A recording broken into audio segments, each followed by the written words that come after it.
కార్యక్రమాన్ని ఏర్పాటు చేస్తారు. దానికి ఒక గాడిదను ఉపయోగిస్తారు. ఈరోజు యాక్చువల్గా గాడిద ప్రసంగం. ఈరోజు ప్రసంగం పేరు ఏం పేరు? గాడిద ఎవరు? మనం కాదు, మీరు. నేను కింద కూర్చుంటే నేను ఇప్పుడు గాడిద కాపర్ని. నేను గాడిద కాపర్ని. నేను ఎందుకంటే చెప్తున్నాను ఈ విషయాలు, దేవుని గ్రంథం విచిత్రమైనది. బైబిల్లో ఉండే సంగతులు కొన్ని అర్థం చేసుకోవడం కష్టం.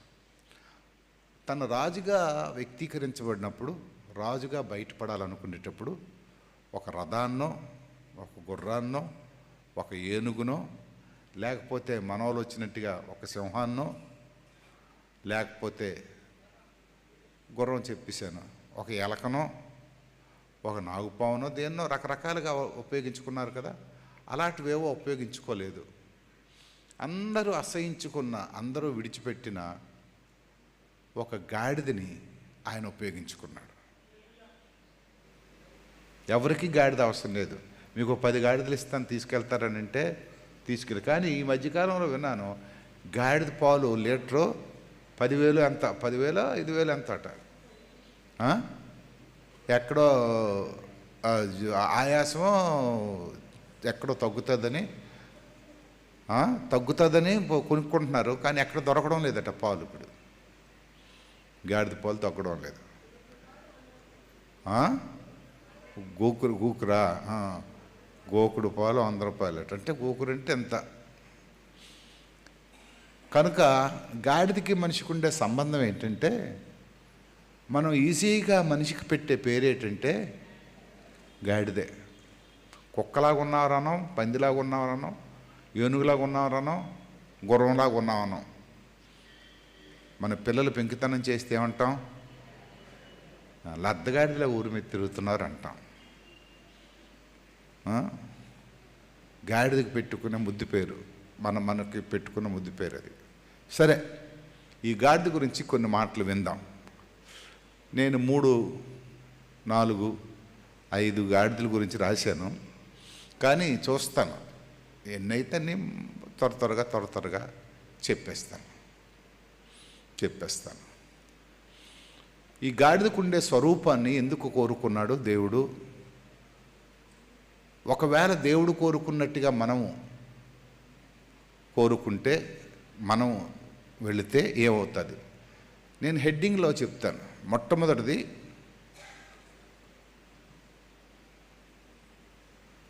అడవగాడిదే. రాసుకున్నాళ్ళు రాసుకోండి.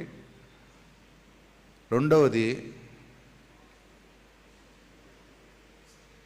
ఇదేంటి మరకలుగా ఉంటుంది, జేబ్రా కాదు, దానికి ఏం పేరు పెడతారు? కంచరగాడిద. అడవగాడిదే, కంచరగాడిదే. మూడోది, షార్ట్కట్కి వచ్చేద్దాం, ప్రభువు కోరుకునే గాడిద. లేకపోతే ప్రభువుకి కావలసిన గాడిద. ఈ మూడిట్లో 3 విషయాలు చెప్తాను. దాంట్లో ఎక్కడున్నాం, మనం ఏ స్థితిలో ఉన్నాం, ప్రభువుకి కావాలంటే మనం ఏం చేయాలన్నది నేర్చుకుందాం. మొట్టమొదటి, కంచరగాడిలో ఉండే లోపాలు ఏంటంటే, కంచరగాడిద అని అంటే అర్థం ఏంటంటే గాడిదలాగే ఉంటుంది, కానీ అది గాడిద మాత్రం కాదు. అది గాడిదే, కానీ గాడిద మాత్రం కాదు. రోడ్లు లాగనమాట. గోల్డే కానీ అది రోల్డ్ గోల్డ్. చివరికి గోల్డ్ ఉంది కానీ దాంతో రోల్డ్ గోల్డ్. ఈ కంచరగాడికి ఉండే లక్షణం ఏంటంటే, గాడిదలాగే ఉంటుంది కానీ గాడిద కాదు. గాడిదలాంటి పనులే చేస్తుంది కానీ అది గాడిద వంశానికి చెందింది కాదు. ఇవి సర్కస్లు అప్పుడప్పుడు మీకు చూపిస్తుంటారు. జీబ్రా మళ్ళీ వేరు. దీని గురించి అంటే ఒకే పేరు కలిగింది, 2 పాత్రలు పోషిస్తుంటుంది. బైబిల్ దీన్ని అంగీకరించలేదు. బైబిల్ దీన్ని ఒప్పుకోలేదు. బైబిల్ చెప్పే సిద్ధాంతం ఏంటంటే, నువ్వు వెచ్చగానైనా ఉండు, చల్లగానే ఉండు. ఈ రెండూ కాకుండా నిలువెచ్చగా ఉండొద్దు. అంటే ఈ రెండిట్లో ఏదో ఒకటి ఉండు. పాపిగానే ఉండు, పరిశుద్ధుడిగానే ఉండు, లేకపోతే క్రైస్తవుడిగానే ఉండు, లేకపోతే అన్యుడిగానే ఉండు. ఇటు అటు ఉండొద్దు. ఇటు అటు ఉంటే నీ జీవితం చాలా కష్టమైపోద్ది. దాన్ని ఏలియా ప్రవక్త చాలా ఖండిస్తాడు. ఏలియా ప్రవక్తకి ఇటువంటి అంశం ఒకటి ఎదురైంది. 2వ రాజుల గ్రంథం, 1 రాజుల గ్రంథం 18వ అధ్యాయం. 1 రాజుల గ్రంథం 18వ అధ్యాయం. దీంట్లో రాజుగారికి ఒక ఇబ్బంది పరిస్థితి ఏర్పడ్డది. ఆ ఇబ్బంది పరిస్థితి ఏర్పడిన తర్వాత అక్కడ వర్షం కురకపోవడంతో ఆ రాజుగారు షుమ్రోనులో ఘోరమైన కరువు ఏర్పడిన తర్వాత ఆహాబు రాజుగారు ఏం చేస్తారంటే ఏలియాని పిలిపిస్తాడు. ఏలియాని పిలిపించి, ఏలియా, ఈ వర్షం పడకపోవడానికి కారణం నువ్వే అని ప్రజలు అంటున్నారు, ఏంటి సంగతి అని అంటే, అవును నేనే అంటాడు ఆయన. నువ్వేదో ప్రార్థన చేసేవట, అది మీకు చూస్తే 16వ అధ్యాయంలో కనబడుతుంది.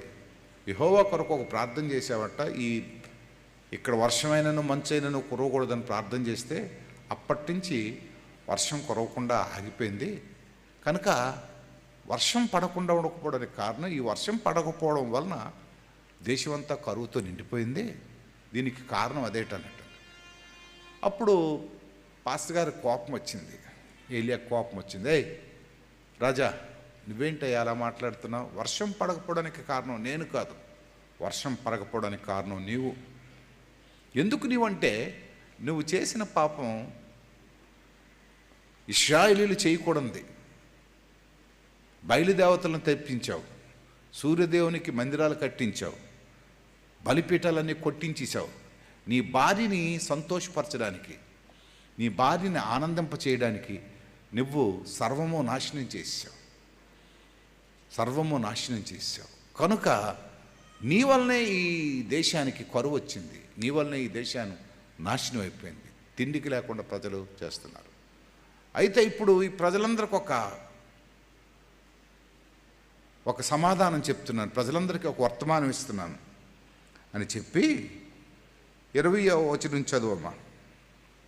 18వ అధ్యాయం 20వ వచనం. 1 రాజుల గ్రంథం 18వ అధ్యాయము 20వ వచనం. ఇశ్రాయేలు వారందరి యొద్దకు దూతలను పంపి ప్రవక్తలను కర్మేలు పర్వతమునకు సమకూర్చెను. అక్కడ రాజు పక్షాన కొంతమంది ప్రవక్తలు ఉన్నారు. వాళ్ళు ఏం చేస్తున్నారంటే రాజుని తప్పుదారిలో నడిపిస్తున్నారు. మనం ఎన్ని పూజలు చేస్తుంటే ఈ పూజలు అవ్వడానికి ఆడు సిల్లంగా పెట్టేస్తున్నాడు రాజు ఏలియా. మన పూజలన్నీ ఫలించకపోవడానికి కారణం ఈ ఏలియా కోపం వచ్చి అంటాడు, ఆ ప్రవక్తలందరినీ పిలయ్యా, ఎవరెవరు నా మీద చెప్పారో పిలు. చదువమ్మా. ఏలియా జనులందరి దగ్గరకు వచ్చి, ఎన్నాళ్ల మట్టుకు మీరు 2 తలంపుల మధ్య తడబడుచుందురు? యెహోవా దేవుడైతే ఆయనను అనుసరించుడి, బయలు దేవుడైతే వానిని అనుసరించుడని చేశాడు. మీరు గాడిదలా కంచర గాడిదలా? మీరు యెహోవా దేవుడిని అనుసరించున్నారా, లేకపోతే బయలుదేవుడులను అనుసరించున్నారా? చాలాసార్లు గోడ మీద పిల్లుల్లో కొంతమంది ఉంటారు, అది కావాలి ఇది కావాలా. క్రైస్తవులు ఎప్పుడు ఎలా ఉండాలంటే, బాబు ఫ్యాన్ పెడతావా నాకు? క్రైస్తవులు ఎలా ఉండాలంటే అవునంటే అవును, కాదంటే కాదు ఉన్నట్టు ఉండాలి. వీళ్ళు షెడ్ అయిపోతామేటో, వాళ్ళు షెడ్ అయిపోతామేటో, ఎందుకు మనం అలాగైపోవాలా, వాళ్ళు పడతారు కదా. ఇలా చాలామందికి ఉండే దరిద్రపు ఆలోచనలు. అక్కడికి వెళ్ళకపోతే బంధువులు షెడ్ అయిపోతాం కాలా, ఈ బొట్టు పెట్టుకోకపోతే వీళ్ళు షెడ్ అయిపోతాం కాలా, ఇది తినకపోతే వీళ్ళు షెడ్ అయిపోతాం కాలా. చాలా తప్పు, అది చాలా తప్పు. ఈరోజు చాలామంది విశ్వాస జీవితం నుంచి పడిపోవడానికి కారణం ఈ కంచరగాడిద పద్ధతే.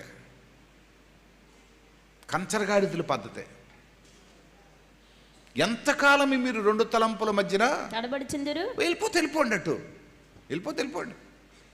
మీకు ధైర్యం ఉండి రాజుగారే చూస్తాడు అనుకుంటే వెళ్ళిపోండి. ఒకవేళ నాతో ఉండాలంటే ఉండండి. నేను దైవ సేవకుడును, రాజుగారులే నేను చూడలేను, రాజుగారులే నేను డబ్బు ఇవ్వలేను, రాజుగారులే నేను పోషించలేను, రాజుగారులే నేను స్కీమ్స్ ఇవ్వలేను. నేను దైవ సేవకుడిని, నేను వాక్యం చెప్పగలను, మేము ఆధ్యాత్మికంగా నడిపించగలను. కనుక నాకు రాజుగారికి చాలా తేడా ఉంది. రాజుగారు మీకు వచ్చేమో అన్నీ ఇవ్వగలడు. ఎంతకాలము రెండు తలంపుల మధ్యన, ఈ రెండు తలంపుల మధ్యన మీరు తడబడుచుందురు?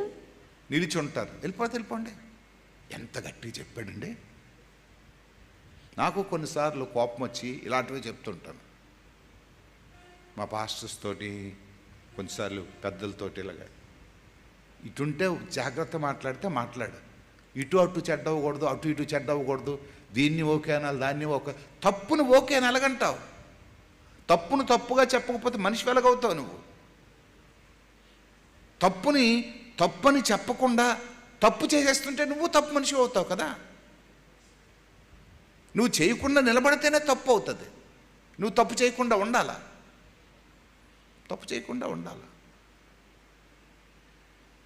అప్పుడే నువ్వు కరెక్ట్ మనిషి అవుతావు. ఎంత క్లియర్గా మాట్లాడుతున్నాడంటే అటువైపు జనం ఎక్కువ ఉన్నారు, ప్రజలందరూ అటువైపే ఉన్నారు.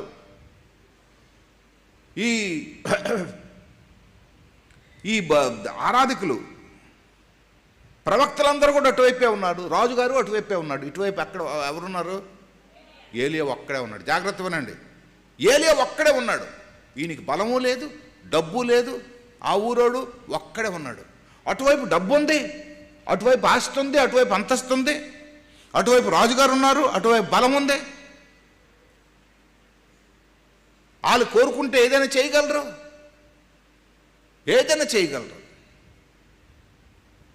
సైలెన్స్గా ఉన్నాడు. ఏంటని చదవమ్మా.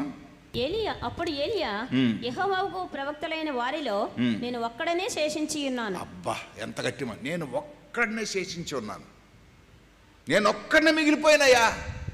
అందరూ కలిసిపోయారు మంటల్లోన, అందరూ వెళ్ళిపోయారు, నేను ఒక్కడనే మిగిలిపోయి ఉన్నాను. సావడానికైనా సిద్ధమైపోయాను. రాజుగారు నన్ను చంపేస్తేనే చంపేశారు. మేము నిన్న ఎయిర్పోర్ట్లో ఫ్లైట్ దిగాము. ఒక ఫోన్ వచ్చింది.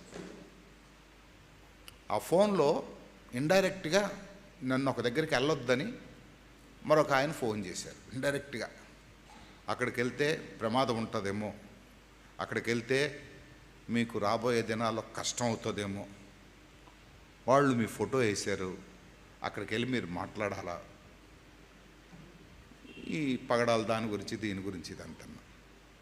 చాలాసేపు ఆలోచించాను, చాలాసేపు. నేను కూడా మనిషినే కదా, నాకు భయం ఉంటుంది, నాకు ఇది ఉంటుంది.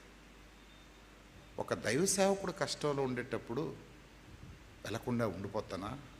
ఎలాగా థింక్ చేసి మరలా కొంత దూరం వచ్చినప్పటికి మరొక ఫోన్ వచ్చింది. ఇదేంటంటే మరొక మీటింగ్, అదే అలాట్ మీటింగే, మరొకటి అది అలాట్ మీటింగే, దీనికంటే పెద్ద మీటింగ్ అది. ఈయన ఒక విధంగా మాకు బాసులు ఆటాడు, ఆయన పెట్టి ఆయన రమ్మంటున్నాడు. అలా థింక్ చేసి నేనంతా చాలా పనులు, దారంతా పనులు చేసుకొని వచ్చాం. పాస్టర్ గారికి నాకు చాలా కోపం వచ్చి ఉంటుంది. వైజాగ్లో మొదలుపెట్టి ఫోన్లు పనులు తిన్నగా లేము. నా బుర్రంతా పాడైపోయింది, తలనొప్పి, విపరీతమైన బాధ. మధ్యలో అక్కడక్కడ ఆగి పాస్టర్స్తో మాట్లాడి, రణస్థలంలో, హెచ్చర్లో వరసాగి ఇంకా మీటింగ్లు. అమ్మగారు కారులో కూర్చుంటే నేను వాళ్ళ దిగులతో మాట్లాడేదంతా. చాలాసార్లు ఇలాంటివి డెసిషన్ తీసుకోవడంలో కష్టం ఉంటుంది. కానీ నా స్థితిలో ఎవడైనా ఉంటే వెంటనే చెప్పేస్తారు, నేను రాను అని. నేను రాను. బతికుంటే వేరే ఉంటుంది, లేకపోతే ఇంకోటి ఉంటే ఇంకో వేరే ఉంటుంది. నేను ఇంకా ఆలోచిస్తున్నాను. ఎందుకు తెలుసా? నాలాంటి దైవజనుడు కష్టంలో ఉండేటప్పుడు, నాలాంటి దైవజనుడు ఏడుస్తుంటే, నాలాంటి దైవజనుడు కృంగిపోతుంటే, నాలాంటి దైవజనుడు కుటుంబమే మూలుగుతుంటే నేను చూస్తే అలగూరుకుంటాను. నా స్వార్థం నేను నేను అనుకుంటే ఏంటి నా బతుకు, ఏంటి నా బతుకు? ఏలియా ఒకవేళ చచ్చిపోతే ఒక్క లెంపకాయ కొట్టదే, రాజు ఒక్కసారి చిటికేస్తే ఏలియా పనేమవుతుంది? ఏలియా పనేమవుతుంది? కానీ దేవుడు ఏలియా పక్షాన్నే ఉన్నాడు. దేవునికి స్తోత్రం. ఏలియా పక్షాన్నే ఉన్నాడు. కంచర గాడిద ఓడిపోయింది, అసలైన గాడిదే గెలిచింది. మీరు చూస్తే ఆ పక్కనే మీరు చూడండి, ఆ పక్కనే చూడండి, 45వ వచనం చూడండి. 45వ వచనం. అంతలో ఆకాశము మేఘములతోనూ గాలివానతోనూ కారు కమ్మెను. మోపైన వాన కురిసెను గనుక ఆహాబు రథమెక్కి ఇజ్రాయేలుకు వెళ్ళిపోయాను. జడిపించినోడు పారిపోయాడు, జడుస్తామనుకున్నాడు ఆనందిస్తున్నాడు. ఎందుకంటే కరువులో ఏం కుదిరిందండి? మోపైన. అందరూ ఒకసారి చేతులు ఎత్తండి. మన మీద కూడా మోపైన వాన కురవాలా, మన మీద కూడా మోపైన ఆశీర్వాదాలు కురవాలా, మన బ్రతుకులోకి కూడా మోపైన ఆశీర్వాదాలు రావాలా. చిన్న చిన్న ఆశీర్వాదాలు కాదు, చిన్న చిన్న ఆశీర్వాదాల కొరకు మనం అమ్ముకోకూడదు. భార్యలారా మీ భర్తలకు చెప్పండి, భర్తలారా మీ భార్యలకు చెప్పండి, తల్లిదండ్రులారా మీ పిల్లలకు చెప్పండి. చిన్న చిన్న వాటికి కక్కుర్తుపడి, చిన్న చిన్న వాటికి నీ భక్తిని, నీ ప్రార్థనని, నీ బతుకుని అమ్ముకుంటే ఎందుకు నీ భక్తి? చిన్న చిన్న వాటి కొరకు కాదు, మోపైనవు రావాలా, మోపైనవు మనకి కావాలా. అప్పుడే కంచర గాడిద ఓడిపోతుంది, అసలైన గాడిద నిలబడుతుంది.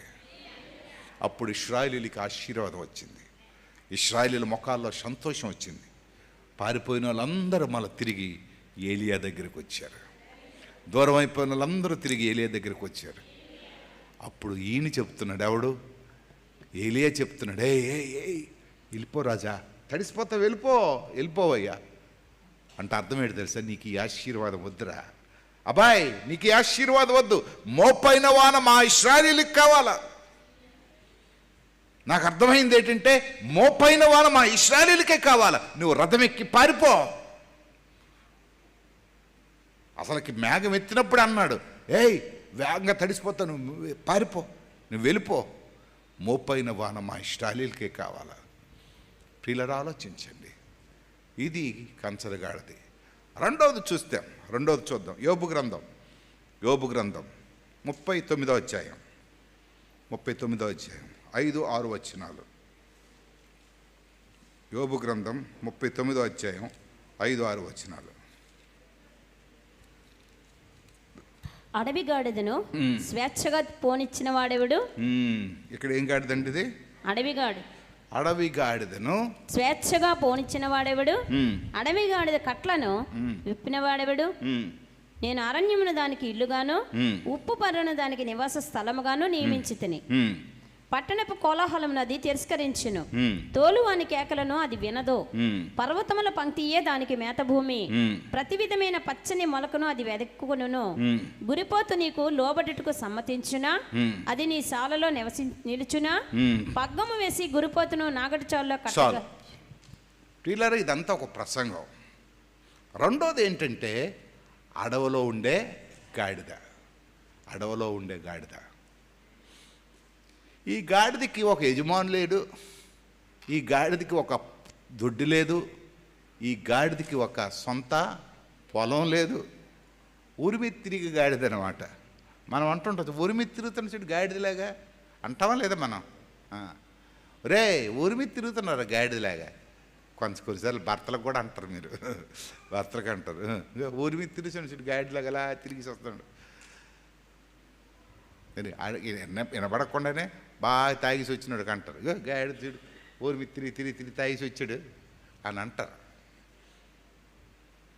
అంటారు. ఈ అడవగాడిదకుండే లక్షణం ఏంటంటే, దానికి యజమానుడితో పని ఉండదు, దానికి పొలంతో పని ఉండదు, దానికి ఒక క్రమశిక్షణ ఉండదు, దానికి ఒక కట్టుబాటు ఉండదు, దానికి ఒక నిబంధన ఉండదు, దానికి ఒక దిద్దుబాటులో ఉండదు. ఇది చాలామంది విశ్వాసుల జీవితాలు దిద్దుబాటుకి ఇష్టపడరండి, కట్టుబాటుకి ఇష్టపడరు, నిబంధనకి ఇష్టపడరు. వాళ్ళకి నచ్చినట్టుగా సంఘం ఉండాలా, వారికి నచ్చినట్టుగా పాస్టర్ గారు ఉండాలా, వారికి నచ్చినట్టుగా గుడిలో ప్రసంగాలు ఉండాలా, వారికి నచ్చినట్టుగా అన్నీ జరగాల. ఏమండి, సంఘం దేనికంటే దేవుని వాక్యం వినడానికి రావాలి, కానీ ఇక్కడికి మీకు నచ్చినట్టుగా మీ ఇల్లు ఉండాలి, నాకు నచ్చినట్టుగా నా ఇల్లు ఉండాలి. అవునా? ఇది ఎవరిల్లు? ఇది దేవుని ఇంట్లో నీ అధికారం ఏంటి? దేవుని ఇంట్లో మీ అధికారం ఏంటి? నా అధికారం ఏంటి? దేవుని ఇంట్లో దేవుని అధికారం కింద ఉండాలండి. దేవుని ఇంట్లో దేవుడు చెప్పినట్టుగా మనం వినాలా. దేవుని ఇంట్లో మనం చెప్పినట్టుగా దేవుడు ఎండో చాలా దగ్గర ఫెయిల్ అయిపోవడానికి. ఇక్కడ అంటాడు, ఎంత చక్కటి మాట, అడవగాడిదను స్వేచ్ఛగా పోనిచ్చువాడెవడో. అది అడవగాడిద. వెళ్తుంటే ఒకడు రాయేస్తాడు, వెళ్తుంటే ఒకడు కొడుతుంటాడు. ఎందుకంటే దానికి యజమానుడు ఉండ కదా. స్వేచ్ఛగా పోనిచ్చేవాడెవడో. అది అందరి సొత్తు ఏంటి. మామిడి చెట్టు మన మన మన మన దొడ్లో ఉందనుకోండి, ఎవడైనా రాయిచ్చి కొడితే మనం ఏం చేస్తాం? పట్టుకోరా అనుకుంటాం. కానీ రోడ్డు మీద మామిడి చెట్టు ఉందనుకోండి, మనం కూడా ఒక రాయేసి కొడతాం. ఎందుకు? కాయ దొత్తే తీస్తాం. ఎందుకు? అది రోడ్డు మీద అది. కానీ మనసు మన ఇంట్లో ఉన్నదానికి మాత్రం ఈరోజు చాలా దగ్గరలో ఉండే పొరపాటు, చాలా విశ్వాసాలు ఉండే పొరపాటు, చాలామంది పాస్టర్లు చేసే పొరపాటు కూడా ఇదే. వాళ్ళ దొడ్డు వాళ్ళు చూసుకోవాలా, వాళ్ళ పొలం వాళ్ళు చూసుకోవాలా, వాళ్ళ చెట్లను పెంచుకోవాలా, వాళ్ళ చెట్లకు వాళ్ళు నీళ్ళు పోసుకోవాలా, వాళ్ళ చెట్లకు వాళ్ళు మందు వేసుకోవాలా. మరొక తోటలోకి వెళ్ళి కాయలు తెచ్చుకున్నాం అనుకోండి, అదేమవుతుంది? అది దొంగతనం అవుతుంది. దొంగతనం అయితే ఎక్కడ పెడతారు? వాళ్ళకి జైల్లో పెడతారు. నాది కాంతి నేను ఆశించకూడదు. మన చర్చిలోనే ఒక అబ్బాయికి ఫోన్ చేశాను. ఎందుకో ప్రేరేపణ వచ్చి ఫోన్ చేశాను. అయ్యా, సమస్య తేలిపోయింది కనుక మీ అమ్మగారు ఇక్కడికి రావాలా. అప్పుడుంది వెళ్ళారు. అంటే మాకు అది షేమ్లాగా అనిపిస్తుంది మీరు ఇక్కడుండి అక్కడికి వెళ్ళడం వల్ల.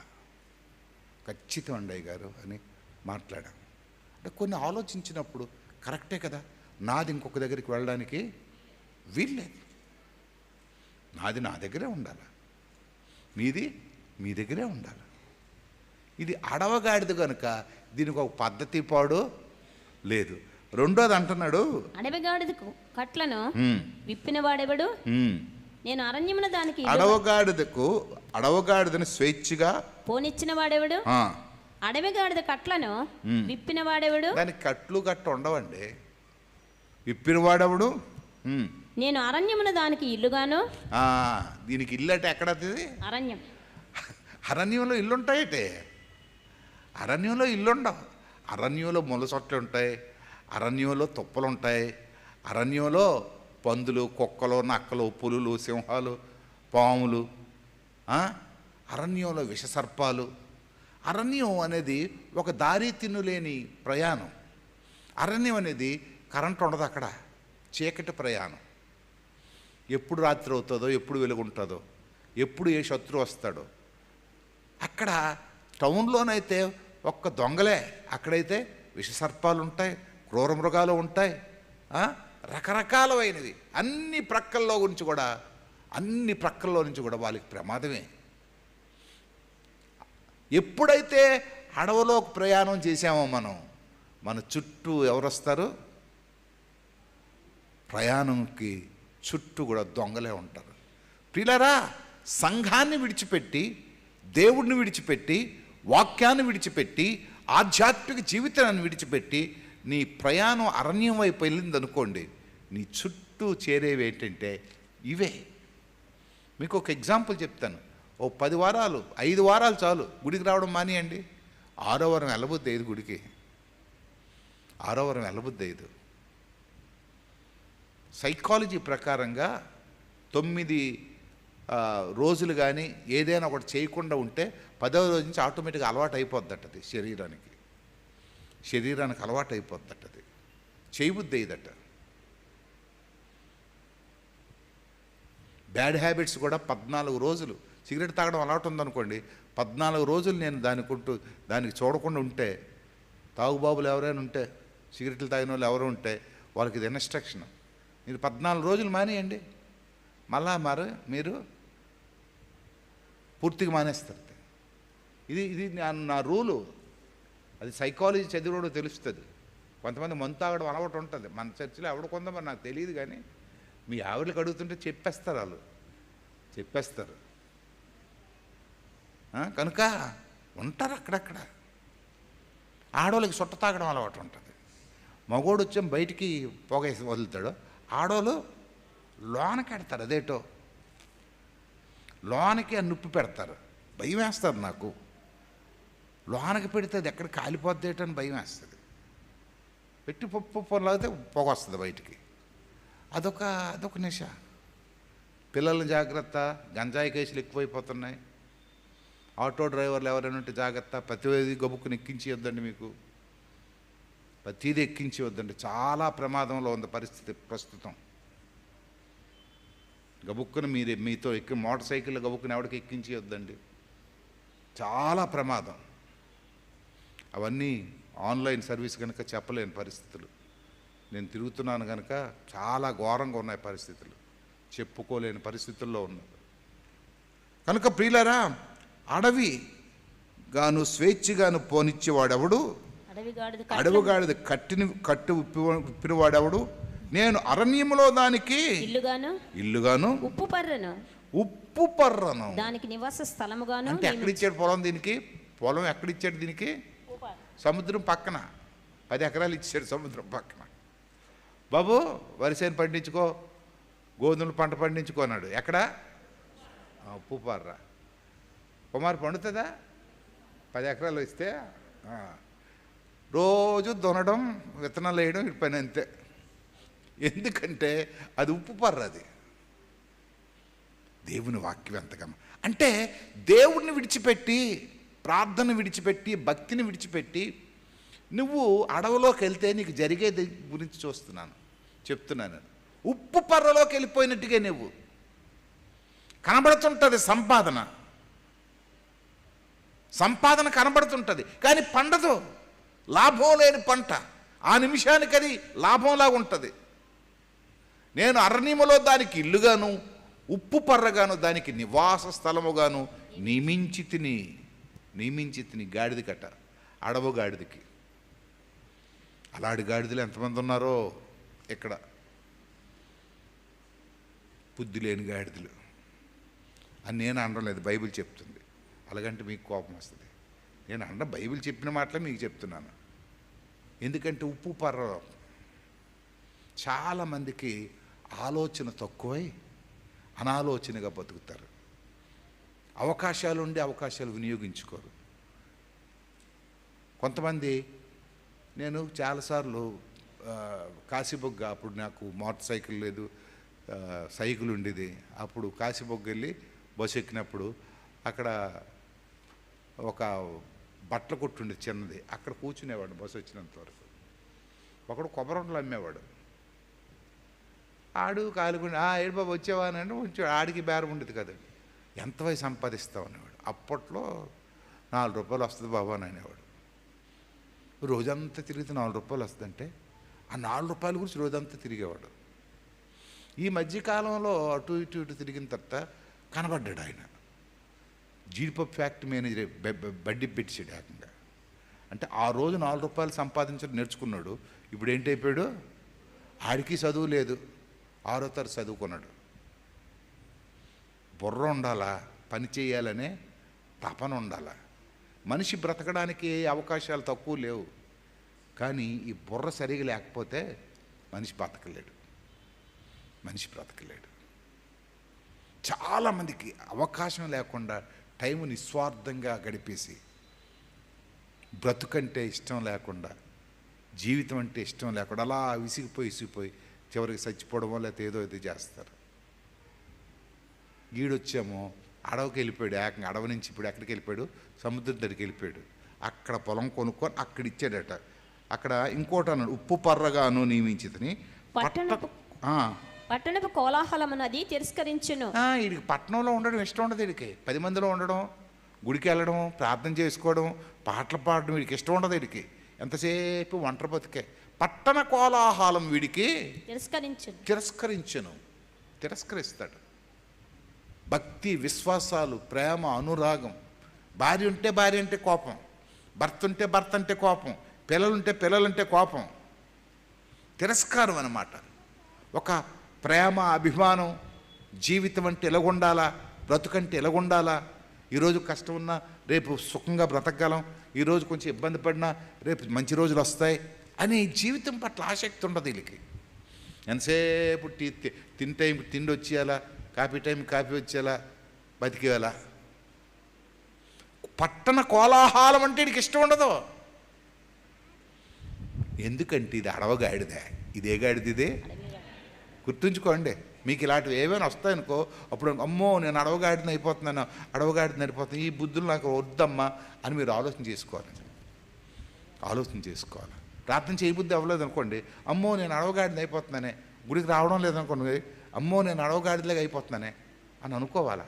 శైలకోటంకి వెళ్ళకూడదు అనుకుంటారు, అప్పుడే బట్టలు ఉతుకోవడం మర్చేది, నేను అడవగాడిని అయిపోతున్నాను అనుకోవాలా. మీకు మీరుగానే తలంచుకోవాలి. పట్టణ కోలాహలము అది తిరస్కరించును. తోలు అని కేకలను అది వినదు. అచ్చా, దీనికి ఎవడు చెప్పడానికి వీళ్ళే. ఎవడు చెప్పినా సరే డోంట్ కేర్. పాస్టర్ గారు మంచి చెప్పిన వినపడదు, ఎవడైనా చెప్తే కోపం వచ్చేస్తుంది గిరిగిలికి. మీకు ఎప్పుడైనా శాతగానుడికి ఏటట కోపం ఎక్కువట, శాతగానుడికి ఏటి ఎక్కువ. ఇది ఎవడికి డబ్బు ఇచ్చి కొనవసరం లేదు కదా, కోపంకి డబ్బు ఇచ్చి కొనవసరం లేదు, ఏ షాప్కి వెళ్ళవసరం లేదు. నా బుర్ర నేను కొట్టుకోవాలంటే నాకు మన ఎక్కడికి వెళ్ళవసరం లేదు షాప్కి, బడే లేని ఈ మైక్ తీసుకుని బుర్ర మీద కొట్టుకుంటే సరే. చేతగాని జీవితం. మీకు తిడుతున్నాను అనుకుంటున్నారేమో మీరు, తిట్టడం లేదు, మీకు బుద్ధి చెప్తున్నాను. దేవుడు కోరుకునే గాడిద గురించి చెప్తున్నాను. దేవుడి తర్వాత నెక్స్ట్ పాయింట్కి వచ్చి లేట్ అయినా నెక్స్ట్ పాయింట్ భలేగా ఉంటుంది. ఇది దేవుడు కోరుకొని గాడిదలు, దేవుడి నుంచి దూరం అయిపోయిన గాడిదలు ఇవన్నీ. ఒక క్రమశిక్షణ ఉండదు, ఒక డిసిప్లైన్ ఉండదు,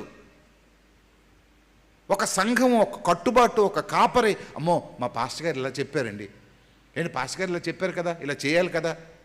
ఒక లీడర్షిప్పు, ఒక ఆత్మీయ గురువు, ఒక పద్ధతి ఉండదు. ఏది చూస్తే చేసేయడమే. టీవీ వేస్తారు, సతీష్ కుమార్ ఎలా చెప్పాడు, ప్రవీణ్ కుమార్ ఎలా చెప్పాడు, డిఎస్వి కుమార్ ఎలా చెప్పాడు, అల్లా కుమార్ ఎలా చెప్పాడు, మొత్తం అన్నీ చేసి మొత్తం వీళ్ళు ఏటి చేయరు. ఏది మాట్లాడతారో అన్నీ మొత్తం చేసేస్తారు. అలా కాదు, జీవితంలో ఒకడు ఉండాలి. నీకు ఒక ఆధ్యాత్మిక గురువు ఉండాలా, నీకు ఒక స్పిరిచువల్ మెంటర్ ఉండాలా. ఆ స్పిరిచువల్ మెంటర్కి ఎప్పుడు అడగాలి నువ్వు. నాకు ఇంత పెద్దోడినైనా నాకు స్పిరిచువల్ మెంటర్ ఉన్నాడు, అడుగుతాను నేను అడుగుతాను. మా మామగారు చనిపోయారు, ఇప్పుడు ఏదైనా నాకు సలహా కావాల్సింటే అడిగేవాడిని, ఏం చేయమంటారు, ఎలాగుంటుంది, నాకు తెలీదా, నేనే 10 మందికి నాయన స్టేట్లో అనేక మందికి సలహాలు చెప్తాను, నాయకుడు నేను. అయినా సరే నా మనసు ఎప్పుడు నేను అనుకున్నదే కరెక్ట్ అనిపిస్తుంది. ఈవెన్ దో అయినా సరే నేను అడుగుతాను, నేను చేసింది కరెక్టా తప్పా, ఇది మంచిదా చెడ్డదే. ఎవ్వరూ లేకపోతే నా భార్యకు అడుగుతాను. నా భార్య నేను కొన్ని కరెక్ట్ చేస్తుంది, నా భార్య నాకు కరెక్ట్ చేస్తుంటుంది, వింటాను నేను. ఎందుకంటే ప్రియులారా, ఒకరు చెప్పినప్పుడు మనం వింటేనే బాగుపడతాం. నేను చెప్పినట్టు నువ్వు వినాలి, కానీ నువ్వు చెప్పిన నేను ఏంటి, నువ్వు ఆడదాను నేను మగోడును. ఆడదా ఏంటి మగోడు ఏంటి, మనసు ఒకలాగే ఉంటుంది. ఆడదానికి వేరే మనసు, మగోడికి వేరే మనసు ఉండదు. ఆడదాని మనసు వేరే మనసు ఉండదు. నీ క్షేమం నీ భార్య కంటే ఇంకెవరు కోరుతారు, నీ భర్త కంట నీ క్షేమం ఎవరు కోరుతారు? ప్రియులారా ఆలోచించండి. చదువమ్మా. తోలువాని కేకలను అది వినదు. పర్వతముల పంక్తియే దానికి మేత భూమి. పర్వతముల పంక్తి పర్వతాల మీదే. పర్వతముల పంక్తి పర్వతాల మీద ఏం దొరుకుతుందండి, గుళ్ళో దొరకదు. ఇది ఎప్పుడు కూడా ఉన్నతమైన స్థితిగతులనే చూస్తుంది. దొరికింది తిందో, దొరకని దాని గురించి ఆశపడుతుంది. కనబడుతుంది మెయ్యదు, కనబడుతుంది మెయ్యదు. ప్రియులారా, ఎందుకు నేను ఇవన్నీ చెప్తున్నానంటే మన అనుదిన జీవితాల్లో వీటన్నిటిని క్రాస్ చేసుకొని వెళ్ళిపోతున్నాం. ఎందుకు తెలుసా? ఇది అడవగాడిదే. ఇది పట్నంలో ఉండదు. ప్రతి విధమైన పచ్చని మొలకలు అది వెదుక్కొనును,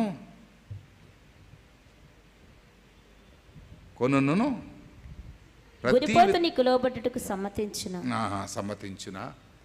ప్రియులారా, ఇక్కడ దాంతో ఇప్పుడు రెండో గొర్రె గాడిద అయ్యింది. ఇప్పుడు మూడో గాడిద చూద్దాం. ఇప్పుడు దేవునికి కావలసిన గాడిద ఎలాగుండాలి? మొట్టమొదటి రెండు కూడా ఫెయిల్యూర్ గాడిదలు అవి. ఒకటి వేషధారణ, రక్షణ పొందుతారు, బాప్తిజం పొందుతారు, గుడికి వస్తుంటారు, కానీ వారికి స్థిరమైన నిశ్చయిత ఉండదు, స్థిరమైన విశ్వాసం ఉండదు, బలమైన ఆధ్యాత్మిక జీవితం ఉండదు. ఎటైతే అటు గాలి ఊపేస్తారు, ఎవరు చెప్తే అది వినేస్తుంటారు. దేవుని కొరకు బ్రతకాలనే ఆశ, నిశ్చలత ఉండదు వీరికి. వారికంటూ ఒక దేవునితో ప్రత్యేకమైన సంబంధం ఉండదు వీళ్ళకి. రెండవది ఏంటంటే గుడిలో నుంచి బయటికి వెళ్ళిపోద్ది, అడవిలోకి వెళ్ళిపోతుంది. ఈ గాడిద వచ్చేమో ఎప్పుడు కూడా ఒకరి కింద ఉండడానికి ప్రయత్నం చేయదు, ఒకరు చెప్పినట్టుగా వినడానికి ప్రయత్నం చేయదు. అరణ్యమే దీనికి ఇల్లుగా మార్చుకుంటుంది. మేత మేయదు, మేత కొరకు ఎప్పుడు ఎత్తైన భూములు చూస్తుంది, అరణ్యాన్నే ఇల్లుగా మార్చుకుంటుంది. 10 మందిలోకి వచ్చి 10 సలహాలు తీసుకోవడానికో 10 మందితో కలిసి సహవాసం చేయడానికో ఇష్టపడదు. అంతేకాకుండా ఉప్పు స్థలంలో పొలం దున్నాలనుకుంటుంది. అది పంట లేని స్థలంకి వెళ్ళిపోతుంది, పండని స్థలంకి వెళ్ళిపోద్ది, నిరాశలోకి వెళ్ళిపోద్ది, జీవితం అంతా నిరాశమైపోద్ది. ఇప్పుడు చూద్దాం లోకారాసిన సువార్త 19వ అధ్యాయం.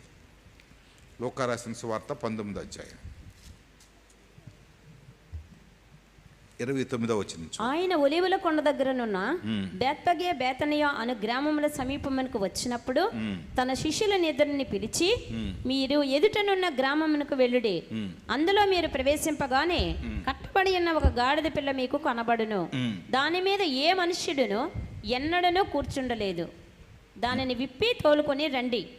ఎవరైనాను మీరెందుకు దీన్ని విప్పుచున్నారని మిమ్మల్ని అడిగిన యెడల ఇది ప్రభువునకు కావలసినదని అతనితో చెప్పుడని చెప్పి వారిని పంపెను.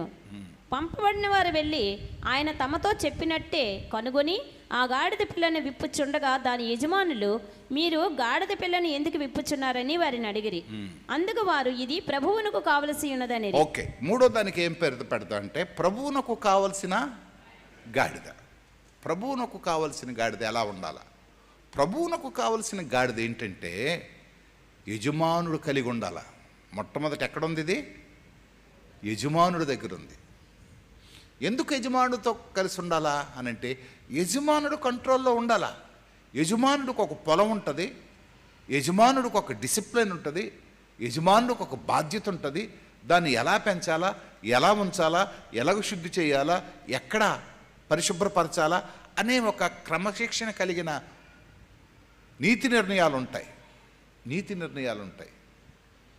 యజమానుడు లేకపోతే తన ఇష్టానుసారంగా జీవిస్తుంది. సాధారణంగా ఇక్కడ కట్టబడిన గాడిద గురించి రకరకాలుగా చెప్తారు. నా ఉద్దేశం ఏంటంటే ఇది కట్టబడ్డది అని అంటే యజమానుని కంట్రోల్లో ఉందని అర్థం. నేను ఇక్కడ 2 విషయాలు చెప్దాం అనుకుంటున్నాను. ఒకటి, ఇది ఒక పొలంలో ఉంది, లేతే ఒక అంతస్తులో ఉంది, దీనికి ఒక యజమానుడు ఉన్నాడు. ఆ అంతస్తే క్రైస్తవ సంఘం, ఆ యజమానుడే సంఘ కాపరి. దేవునికి స్తోత్రం. మీకు అర్థమవుతుందా? ఇది ఇప్పుడు ఎక్కడుందంటే ఒక సంఘములో ఉంది, ఒక కాపరి దగ్గర ఉంది. ఈ కాపరి ఏం చేస్తున్నాడంటే దీన్ని ప్రతిరోజు శుద్ధీకరిస్తున్నాడు. ఈ కాపరి ఏం చేస్తున్నాడంటే అందరి ద్వారా ఇది అసహించబడుతుంది కదా, అందరి ద్వారా దీన్ని ద్వేషిస్తున్నారు కదా, అందరూ దీన్ని కోరుకోవడం లేదు కదా. కనుక ఈ కాపరి ఏం చేశాడంటే అందరూ కోరుకోనిది సంఘం దగ్గరికి వస్తే సంఘంలోనికి పిలిచి శుభ్రపరిచి, సంఘంలో దాన్ని పరిశుభ్రపరిచి, సంఘంలో ప్రభువైన యేసుక్రీస్తు రక్తం ద్వారా శుద్ధీకరించి ఇక్కడ ఉంచాడు. ఉంచి కట్టుకట్టి అంటున్నాడు, ఏయ్ ఈ రోజు నుంచి నీ స్థితి మారిపోద్ది. ఎందుకు తెలుసా? నువ్వెప్పుడు ఎక్కడికి వచ్చావంటే ప్రభు అయిన యేసుక్రీస్తు దగ్గరికి వచ్చావు. నీ రూపురేఖలు మారిపోతాయమ్మా. ఈ రోజు నుంచి ఇంకెక్కడికి నువ్వు వెళ్ళొద్దు. ఈ రోజు నుంచి నాతోటే ఉండు, నాతోటే కలిసి జీవించు. ఈ రోజు నుంచి నేను నువ్వు కలిసి ఉందాం. నీలాంటి చాలా గాడిదలు నా దగ్గర ఉన్నాయి. నీలాంటి చాలా ఇగో ఈ 2 గాడిద పిల్లలు, ఇవి అవి ఇవన్నీ కూడా ఎక్కడవే. ఇక్కడ ముసలి గాడిదలు ఉన్నాయి, యవనస్తుల గాడిదలు ఉన్నాయి, చిన్నపిల్లల గాడిదలు ఉన్నాయి, అన్ని గాడిదలు ఉన్నాయి. ఇవి ఒకానొకప్పుడు అడవిలో తిరిగేవి, ఒకానొకప్పుడు అరణ్యంలో తిరిగేవి, ఒకానొకప్పుడు మరి ఎడారిలో తిరిగేవి. కానీ ఇప్పుడు ఏం చేసేది తెలుసా? ఆ ఎడారిలో తిరిగిన గాడిదలు వచ్చినప్పుడు నేనే చేర్చుకున్నాను, నేను శుభ్రపరిచాను, నేను బాగు చేశాను, నేను బాగు చేసి పరిశుభ్రపరిచి నేను లోనకి చేర్చాను. ఇప్పుడు దీనికి యజమానుడు నేను. ఇప్పుడు ఏం చేస్తున్నాయో తెలుసా గాడిదలు? నేను రాగానే లేస్తున్నాయి, నేను తిండి పెట్టగానే తింటున్నాయి, తెల్లవారు లేవగానే ఏదైనా పని చెప్తే చేస్తున్నాయి, నేను చెప్పినట్టుగా వింటున్నాయి, క్రమపరచబడుతున్నాయి. ప్రతి ఆదివారం వెళ్దామా అని అంటే వెళ్తున్నాయి, ప్రతి సోమవారం వెళ్దామా అంటే వెళ్తున్నాయి, రన్ ఫర్ జీసస్కి వెళ్దామా అంటే వస్తున్నాయి.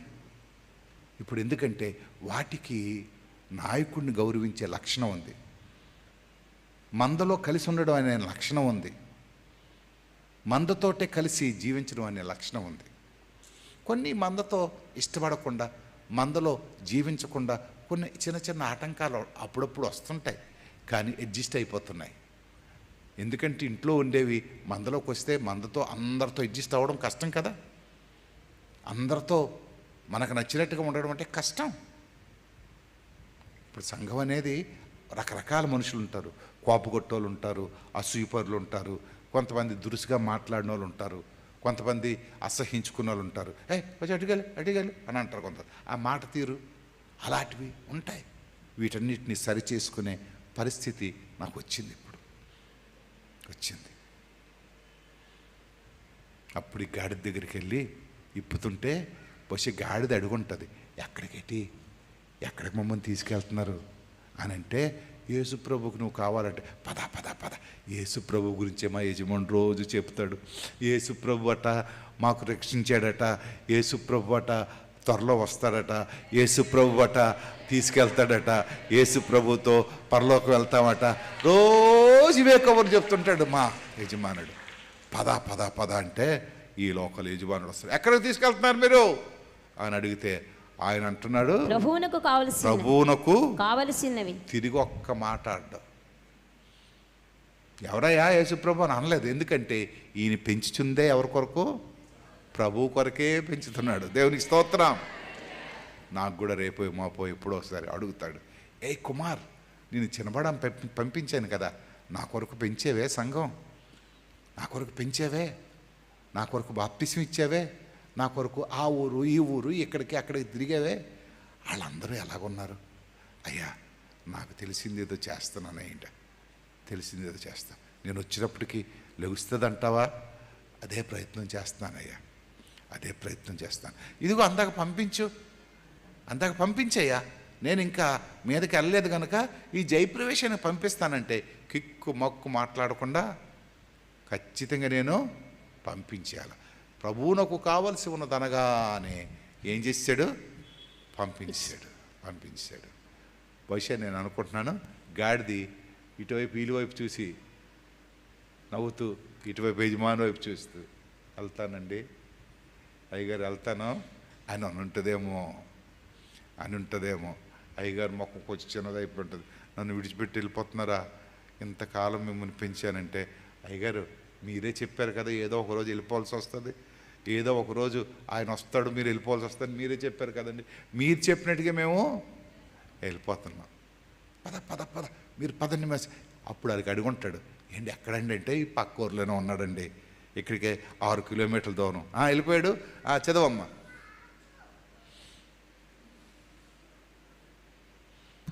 తరువాత వారు యేసునొద్దకు దానిని తోలుకుని వచ్చి ఆ గాడిద పిల్ల మీద తమ బట్టలు వేసి యేసును దాని మీద ఎక్కించి ఆయన వెళ్ళుచుండగా తమ బట్టలు దారి పొడుగునా పరచిరి.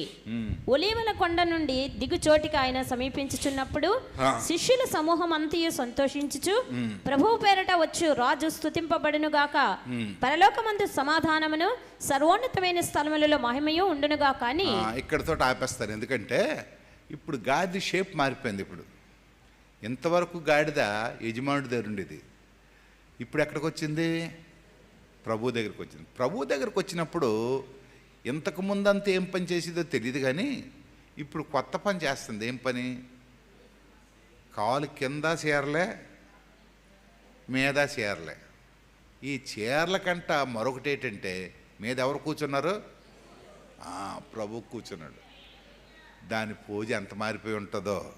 ఏమండి ఒక్క నిమిషం ఆగండి, చిన్న సెల్ ఫోన్ యేసు ప్రభుతో సెల్ ఫోన్ తీసుకుంటాను అని ఎవడైనా వెళ్ళాడు అనుకోండి, సెల్ ఫోన్లు ఎవరు పడతారు? ఇప్పుడు గాడిది లేకుండా ఏ సెల్ ఫోన్లో యేసు ప్రభు ఫోటో లేదు. ఇప్పుడు యేసు ప్రభు కంట గొప్ప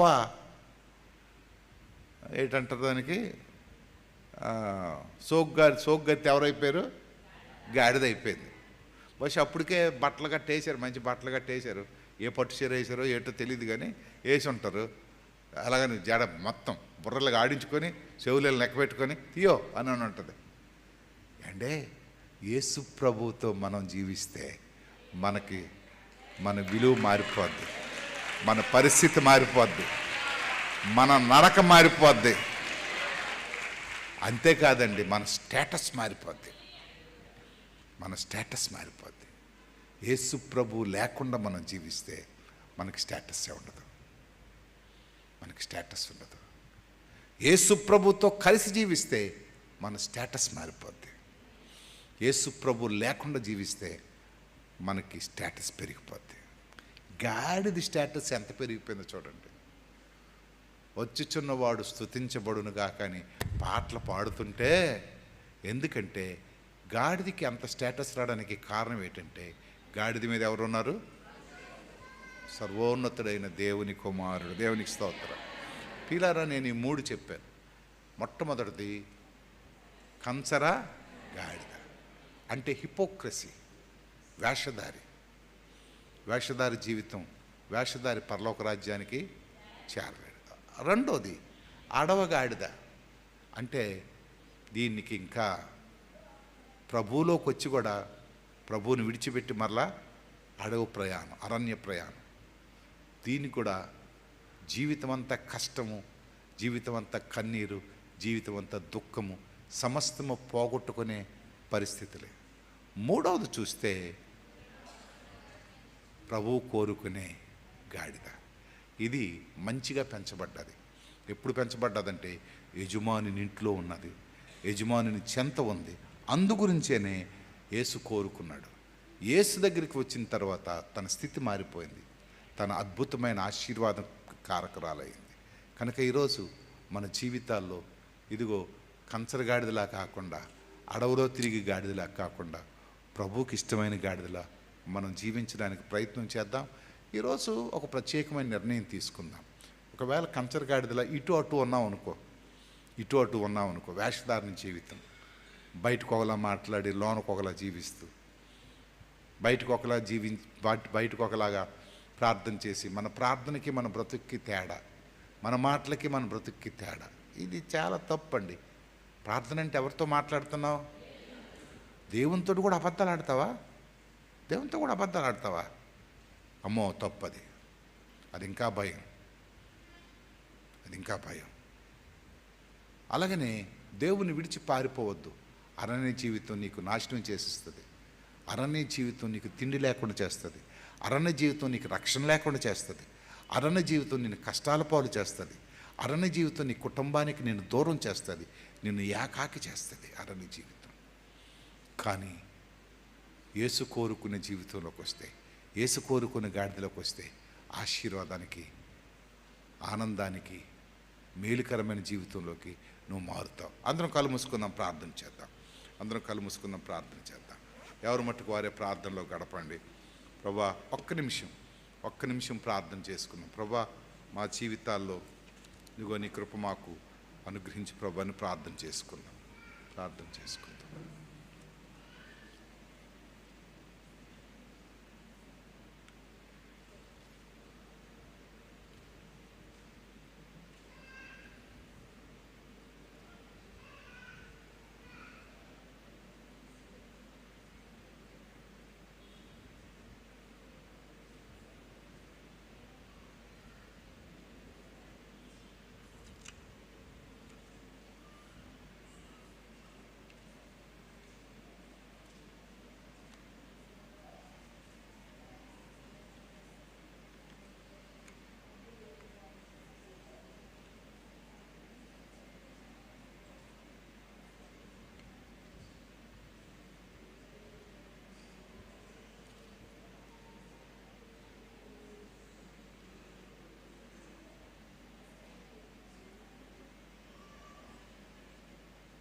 ఎత్తబడిన వాక్యం ఫలించులాగిన రాయగఢ్ నుంచి మన మధ్యకు వచ్చిన ప్రసాద్ వచ్చి ప్రార్థన చేస్తారు.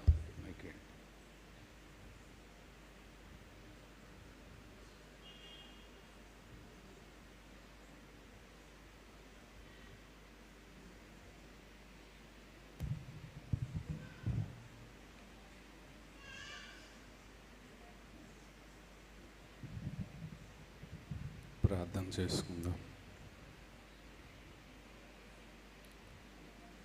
మమ్మల్ని సరిచేయటానికి మా జీవితంలో పరిశుద్ధాత్మ దేవా మాకు అనుగ్రహించిన మాటను బట్టి వందనాలు. అవును నాయన, ఈ లోకంలో వేషధారణ జీవితం కలిగి కంచెరగాడిద వలె తిరుగుతున్న మమ్మల్ని కూడా మరలా నువ్వు నీ అమూల్యమైన రక్తం ఇచ్చి మమ్మల్ని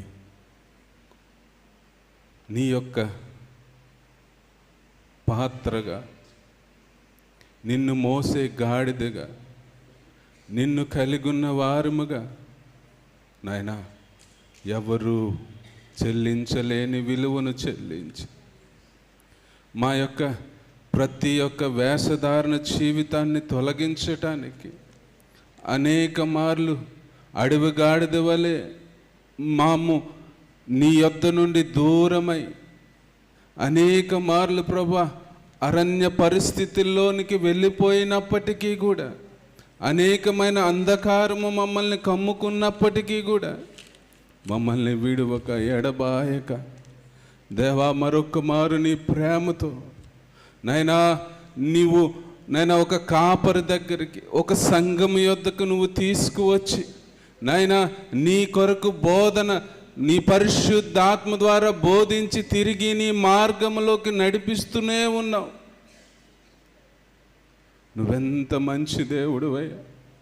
ఈరోజు నాయన కోరుకుంటున్నాం, నిన్ను కలిగిన గాడిద వలె, నిన్ను మోసిన గాడిద వలె ఎల్లప్పుడూ మా యొక్క నైనా యజమానుడిగా మీరే ఉండమని కోరుతున్నాం ప్రభువా. మీ స్వాధీనంలోనే మేము ఉండాలి ప్రభా.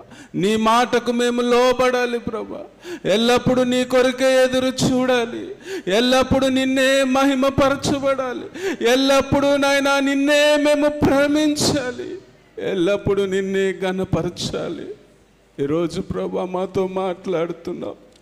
ఇదిగో ఎందుకు పనికిరాని మా మీద నీ అధికారము, మా మీద నువ్వు నాయనా నీ అధికారముతో మా మీద ఉండటానికి ఇష్టపడుతున్నావు.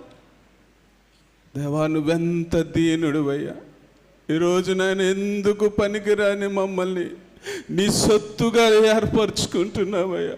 ఇగో మా యజమానుడిగా నువ్వు ఉంటున్నావు, మేము మీ వారుగా ఉన్నాం ప్రభా. ఈరోజు మరొక్క మారు మా జీవితాల్లో రాజుగా మీరు ఉండండి. ఇగో మా హృదయంలో ప్రభువుగా మీరు ఉండండి.